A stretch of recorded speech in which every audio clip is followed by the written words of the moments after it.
One word different meaning, একটা word এর different meaning তৈরি হয়। যেমন একটা ওয়ার্ডের সাথে যখন আরেকটা ওয়ার্ড তৈরি হবে, অ্যাড হবে, তখন পুরো মিনিং চেঞ্জ। ঠিক আছে, একটা ওয়ার্ডের ডিফারেন্ট জায়গায় ডিফারেন্ট মিনিং দেয়। আমরা আজকে রাইট শব্দটা নিয়েছি। রাইট শব্দটা আমরা দেখেছি যে আপনারা হয়তো কিছুটা গেস করতে পেরেছেন। আমরা একটু যাই, রাইট শব্দটা দেখেন। রাইট, রাইট, টার্ন রাইট, ডানে ঘুরুন। টার্ন রাইট, ডানে ঘুরুন। ইউ আর রাইট, দেখেন একই রাইট শব্দটা মানে অবস্থান ভেদে অর্থের চেঞ্জ হয়ে যাচ্ছে। ইউ আর রাইট, তুমি ঠিক। ইউ আর রাইট, তুমি ঠিক। হিউম্যান রাইটস, মানবাধিকার। হিউম্যান রাইটস, মানবাধিকার। রাইট নাও, এখনই। রাইট নাও, এখনই। রাইট হ্যান্ড, ডান হাত। রাইট হ্যান্ড, ডান হাত। আবার রাইট হতে হলো কি সঠিক, আবার রাইট হতে হলো কি অধিকার। তাহলে এরকম যখন একটা ওয়ার্ড এক জায়গা থেকে অন্য জায়গায় পরিবর্তন হয় তখন মিনিং চেঞ্জ হয়ে যায়।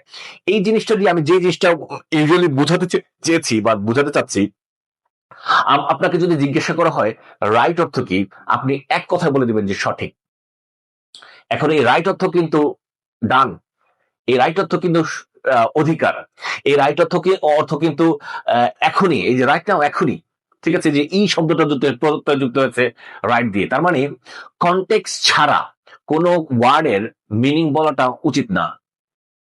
আমি আবার বলছি আপনাদের, কনটেক্সট জানা ছাড়া কোনো ওয়ার্ডের মিনিং বলা উচিত না। বলতে গেলেই ভুল হওয়ার সম্ভাবনা আছে। ঠিক আছে, এই জন্য আগে কনটেক্সট জানবেন, জানার পরে এটার উত্তরটা দিলে সহজ হয়। তাহলে শিখুন, টার্ন রাইট, ডানে ঘুরুন। ইউ আর রাইট, তুমি সঠিক। হিউম্যান রাইটস, মানবাধিকার। মানবাধিকার। রাইট নাও, এখনই। রাইট হ্যান্ড, ডান হাত। এই রাইট দিয়ে এই বিষয়গুলো আমরা শিখবো, এবং আমরা এর পাশাপাশি শিখবো হলো, যদি কোনো কেউ আমাকে একটা সেন্টেন্স বলে, তাহলে আমাকে কনটেক্সটে জানতে হবে এবং বলতে হবে যে তুমি আমাকে কনটেক্সটে নিয়ে আসো, তার মানে হলো টেক্সটে নিয়ে আসো। তাহলে আমি তোমাকে এক্সাক্ট যেই মিনিংটা সেটা আমি বলে দেওয়ার চেষ্টা করছি। তবে কখনোই ইংলিশ নিয়ে বাহাদুরি করতে হয় না, কারণ ইংলিশ তো ল্যাঙ্গুয়েজ ভ্যারিয়েবল, ল্যাঙ্গুয়েজ চেঞ্জ হয়। আর ভুল হতে পারে, ভুল হলে অনায়াসে স্বীকার করে নিতে হবে।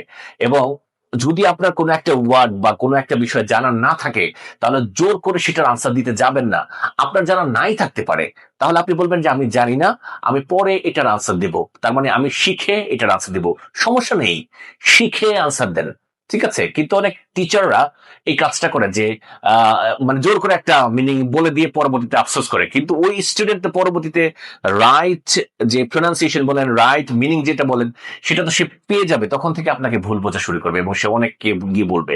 এটার জন্য যেটা জানেন এক্সাক্ট, যে আমাদের কাছে এসে অনেক কিছু শিখতে পারে স্টুডেন্টসরা, কেন? কারণ আমরা যা জানি তাই আমরা বলি। আকাজ, আকথা, কুকথা আমরা বলি না। ঠিক আছে, এই জন্য আপনি যখন কাউকে কোনো ওয়ার্ড মিনিং, কাউকে কোনো সেন্টেন্সের মিনিং বলবেন, তখন কনটেক্সট জেনে মিনিংটা বলবেন।